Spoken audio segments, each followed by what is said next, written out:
خدا پر یقین کا سفر۔ یہ کہانی ایک ایسے نوجوان کی ہے جس کے پاس دنیا کی ہر وہ چیز موجود تھی جس کی خواہش ایک عام انسان اپنی پوری زندگی میں کرتا ہے، لیکن پھر ایک رات وہ اپنے کمرے میں اس حالت میں جاگا کہ اسے پہلی بار محسوس ہوا شاید وہ اس دنیا میں رہتے ہوئے بھی پہلے ہی مر چکا ہے۔ کہانی کو آخر تک ضرور سنیے گا کیونکہ آخر میں اس نے جو دیکھا اس نے اس کی زندگی کو بدل دیا۔ وہ ایک امیر گھرانے کا اکلوتا بیٹا تھا۔ شہر کے مہنگے ترین علاقے میں اس کا ایک شاندار اپارٹمنٹ تھا۔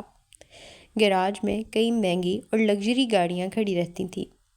بینک اکاؤنٹس میں اتنی رقم موجود تھی کہ آنے والے کئی سال اس کو کام کرنے کی کوئی ضرورت نہیں تھی۔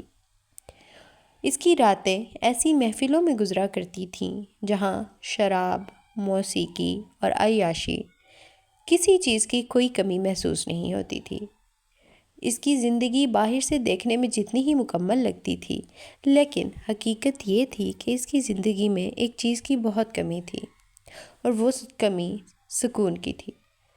وہ جتنا زیادہ خالی محسوس کرتا تھا، اتنا زیادہ خود کو شور میں ڈبو دیتا تھا۔ اپنی خاموشی سے اسے خوف آنے لگا تھا، کیونکہ خاموشی اسے اپنے اندر کے خالی پن کا احساس دلاتی تھی۔ اس لیے اس کی راتیں نشے میں گزرتی اور دن نیند، تھکن اور بے مقصد مصروفیات میں۔ اس کے ارد گرد ہمیشہ لوگ رہتے تھے، لیکن ان لوگوں میں زیادہ تر اس کے ساتھ اس وقت تک تھے جب تک اس کے پاس پیسہ تھا۔ کسی کو مہنگی پارٹی چاہیے تھی تو کسی کو گاڑی، کسی کو تفریح تو کسی کو اس کے پیسوں سے کوئی نہ کوئی فائدہ چاہیے تھا۔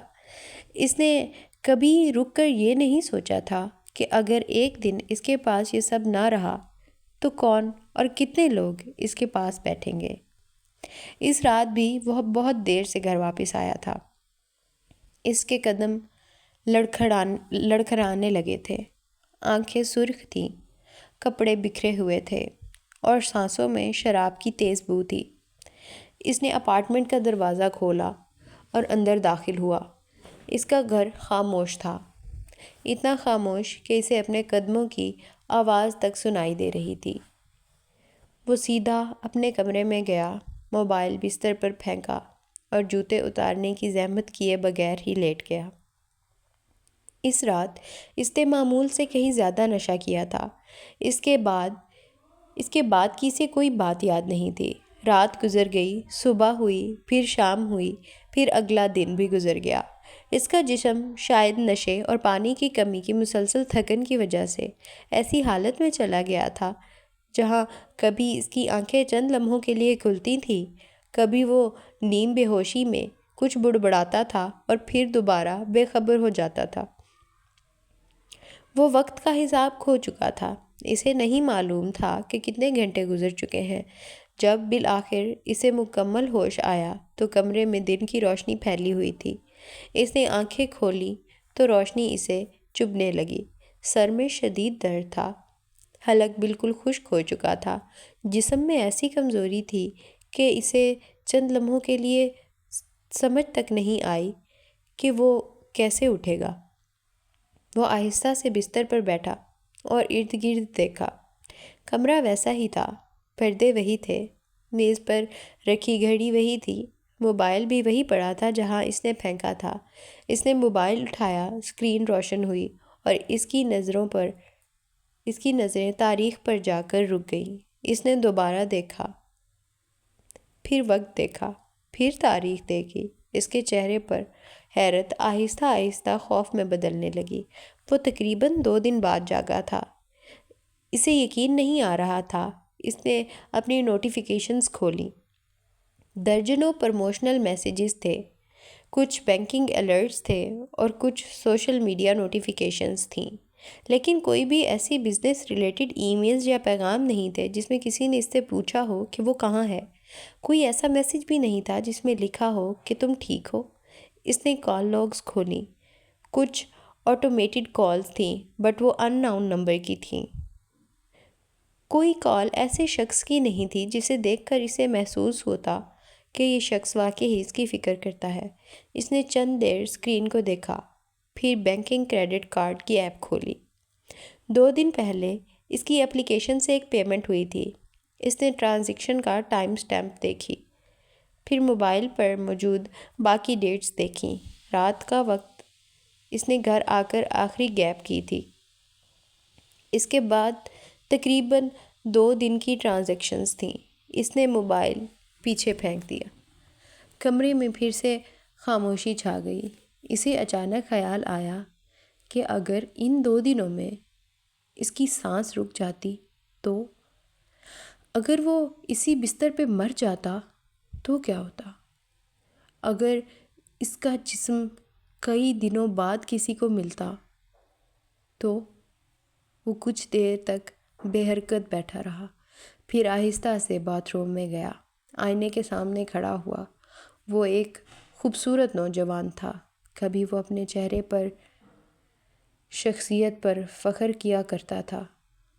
مہنگے کپڑے، اچھے بال، صاف چہرہ اور وہ اعتماد جس کی وجہ سے اس کی دولت بھی تھی اور اس کی شکل بھی۔ لیکن آج آئینے میں اسے اپنا چہرہ اجنبی محسوس ہوا۔ آنکھوں کے نیچے گہرے حلقے تھے، بال بکھرے ہوئے تھے، ہونٹ خشک تھے، چہرہ تھکا ہوا تھا۔ سب سے عجیب چیز اس کی اپنی آنکھیں تھیں۔ ان میں وہ شخص نہیں تھا جسے وہ ہمیشہ آئینے میں دیکھتا اور دیکھتا آیا تھا۔ وہ خود کو دیکھتے ہوئے سوچنے لگا، اگر میں مر جاتا تو؟ یہ سوال بہت سادہ تھا، لیکن اس کے اندر اترتے ہی ایسا لگا جیسے کسی نے اس کے سینے پر وزن رکھ دیا ہو۔ وہ زندہ تھا، مگر وہ زندہ کیوں تھا؟ اور اگر وہ واقعی ہی مر جاتا تو کیا کسی کو فرق پڑتا؟ کیا اس کے ان مطلبی دوستوں کو فرق پڑتا جو ہمیشہ اس کے پیسے اور کپڑے استعمال کیا کرتے تھے؟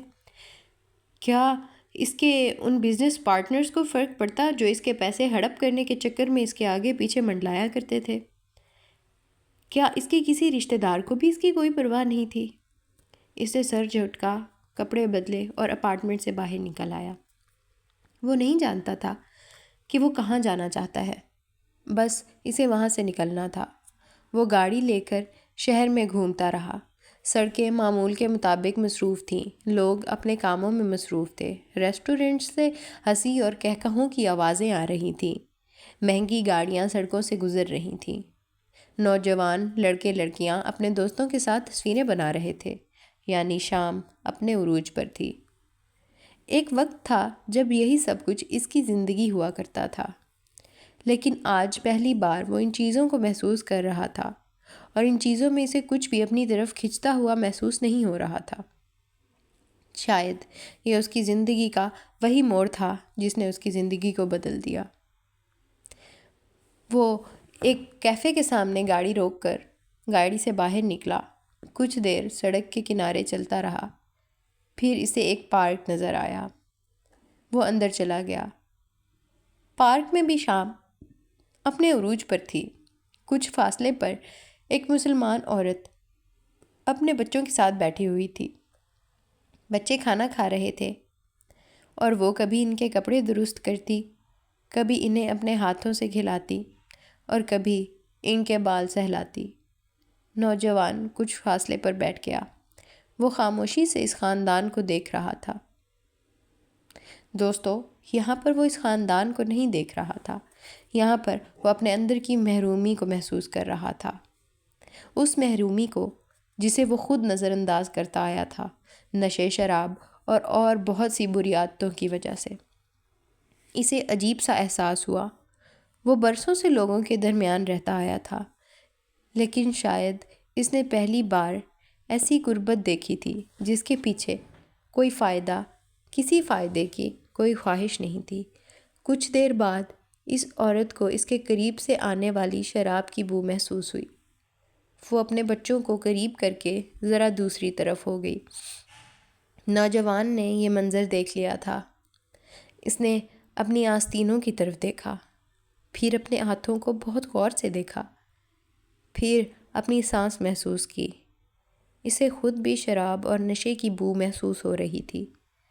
اس نے کوئی اعتراض نہیں کیا تھا، نہ اسے غصہ آیا تھا، بس وہ خاموشی سے اٹھا اور وہاں سے چلا گیا۔ چلتے چلتے اس کی نظر دور ایک مسجد پر پڑی تھی۔ سفید عمارت، بلند مینار اور دروازے کے باہر لوگوں کی آمد و رفت۔ نماز کا وقت ختم ہو چکا تھا، یعنی نماز ختم ہو چکی تھی۔ لوگ مسجد سے باہر آ رہے تھے، کوئی ایک دوسرے سے ہاتھ ملا رہا تھا تو کوئی گلے مل رہا تھا، کوئی اپنے بچوں کے ساتھ مسکرا رہا تھا۔ دو بوڑھے ایک دوسرے کا حال پوچھ رہے تھے اور ایک نوجوان نے دوسرے نوجوان کو دیکھا تو اسے سلام کے بعد گلے لگا لیا۔ نوجوان سڑک کی دوسری طرف کھڑا یہ سب کچھ دیکھ رہا تھا۔ اسے سمجھ نہیں آ رہی تھی کہ وہ لوگ آخر ایک دوسرے کے لیے یہ سب کچھ کیوں کر رہے ہیں، اور ایک دوسرے کے ہیں کون؟ وہ اپنی زندگی کے لوگوں کو یاد کرنے لگا تھا، ان لوگوں کو جو اس کے ساتھ راتیں گزارتے تھے، وہ لوگ جو اس کے پیسوں سے فائدہ اٹھاتے تھے، وہ لوگ جن کے پاس اس کا نمبر تو تھا، اور پھر اسے اپنے وہ دن یاد آئے، 2 دن، اور کسی نے اسے نہیں پوچھا تھا کہ وہ کہاں ہے۔ وہ آہستہ آہستہ مسجد کے سامنے آ کر بیٹھ گیا، سیڑھیوں کے قریب جا کر بیٹھا تھا۔ کافی دیر تک وہ صرف لوگوں کو دیکھتا رہا تھا۔ اسے پہلی بار محسوس ہوا کہ شاید دولت انسان کو بہت سے لوگوں سے ملا سکتی ہے، لیکن ضروری نہیں کہ وہ اسے کسی کا اپنا بھی بنا دے اور کسی کو اس کا اپنا بھی بنا دے۔ اسی دوران ایک بوڑھا شخص مسجد سے باہر نکلا۔ اس کی نظر نوجوان پر پڑی۔ وہ کچھ لمحے اسے دیکھتا رہا، پھر قریب آیا۔ نوجوان نے سوچا شاید وہ بھی اسے دیکھ کر دوسری طرف چلا جائے گا، لیکن بوڑھے شخص نے ایسا نہیں کیا تھا۔ اس نے اپنی جیب سے ایک پانی کی چھوٹی سی بوتل نکالی اور خاموشی سے اس کی طرف بڑھا دی۔ نوجوان نے پہلے بوتل کو دیکھا، پھر بوڑھے کے چہرے کو۔ بوڑھے نے کچھ نہیں کہا، بس پانی دے کر آگے بڑھ گیا۔ نوجوان نے بوتل کھولی۔ پانی کا پہلا گھونٹ اس کے خشک حلق سے نیچے اترا۔ اس کی آنکھوں میں نمی آ گئی۔ اسے خود بھی سمجھ نہیں آ رہا تھا کہ ایک عام سی پانی کی بوتل نے اسے اتنا کیوں توڑ دیا تھا۔ شاید اس لیے کہ 2 دن میں پہلی بار کسی انسان نے اس سے کچھ نہیں مانگا تھا، نہ پیسے، نہ گاڑی، نہ کوئی فائدہ۔ یہ تو وہ انسان تھا جو اس کے بغیر مانگے اس کے لیے پانی لے کر کھڑا تھا۔ وہ وہی بیٹھا رہا۔ شام آہستہ آہستہ ڈھلنے لگی۔ لوگ مسجد کے اندر جاتے رہے، باہر آتے رہے۔ پھر کچھ دیر بعد مسجد کے اندر سے قرآن کی تلاوت کی آواز آنے لگی۔ نوجوان عربی نہیں سمجھتا تھا، اسے الفاظ کا مطلب معلوم نہیں تھا، لیکن وہ آواز سن کر اس کے اندر ایک عجیب سی کیفیت پیدا ہوئی تھی۔ وہ کافی عرصے بعد کلب کے میوزک اور شور شرابے کے بعد ایسی پرسکون آواز سن رہا تھا۔ وہ اپنی جگہ سے اٹھا نہیں۔ کچھ دیر بعد اس نے جیب سے موبائل نکالا۔ اس کی انگلیاں اسکرین پر رک گئیں۔ پھر سے اس نے سرچ بار میں لکھا، مسجد میں لوگ ایک دوسرے سے اتنی محبت کیوں کرتے ہیں؟ اس نے سرچ کیا۔ ایک کے بعد ایک نتائج سامنے آنے لگے۔